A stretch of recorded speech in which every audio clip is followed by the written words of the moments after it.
పోలవరం జిల్లా రంపచోడవరం పందిరిమామిడి కృషి విజ్ఞాన కేంద్రంలో నిర్వహించిన తాటి ఉత్పత్తుల అభివృద్ధి కార్యక్రమంలో రాష్ట్ర ఎక్సైజ్ శాఖ మంత్రి కొల్లు రవీంద్ర పాల్గొన్నారు.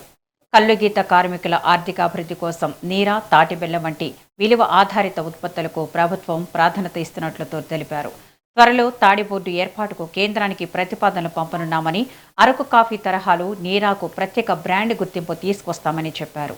జిల్లాలో తాడి చెట్లపై సమగ్ర సర్వే నిర్వహించి నీరా ఉత్పత్తిని పైలట్ ప్రాజెక్టుగా చేపడతామని జిల్లా కలెక్టర్ కె దినేష్ కుమార్ తెలిపారు. మెడిటేషన్ సెంటర్ మొత్తం కూడా తాడిపట్టితో ఆ తాడిపట్టి ఎందుకంటే ఆ కూలింగ్ కానీ దాంట్లో ఉండే న్యాచురాలిటీ కానీ బాగుంటుందనే ఉద్దేశంతో ఆ కాలేజీలో పెట్టడం జరిగింది. అది చైనా వాళ్ళతో కూడా కొలాబరేట్ చేసి వాళ్ళు కూడా దీన్ని ఎంకరేజ్ చేస్తారు. డెఫినెట్ గా అలాంటివి కూడా మనం కొన్ని ఇప్పుడే చూసాం. పోడియం కూడా దాంతో తయారు చేస్తాం.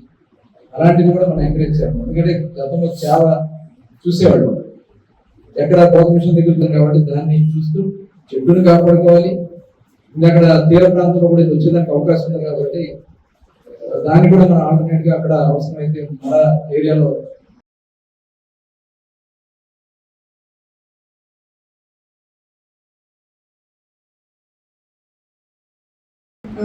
మీ అందరికి కూడా తెలుసు, ముఖ్యమంత్రి గారు స్వయంగా కళ్ళు తీసుకునేటువంటి కళ్ళు గీత దగ్గరికి వెళ్ళి వాళ్ళు ఏం చేస్తారు, ఏంటి వాళ్ళ యొక్క ఈ వృత్తి తర్వాత ఇంకా ఏం చేస్తారు, ఇవన్నీ కూడా పూర్తిగా పర్యవేక్షణ చేసి వారికి అండగా ఉంటూ ఈరోజు వాళ్ళకు కూడా ఒక భరోసా అనేది మనకు ఈరోజు మన కృషి విజ్ఞాన కేంద్రంలో మన మంత్రి గారు పోటీ వచ్చి పూర్తిగా పర్యవేక్షణ చేసి మన ఏజెన్సీ ప్రాంతంలో భరోసా ఇస్తారనేటువంటి పూర్తి నమ్మకం అయితే మనకుంది.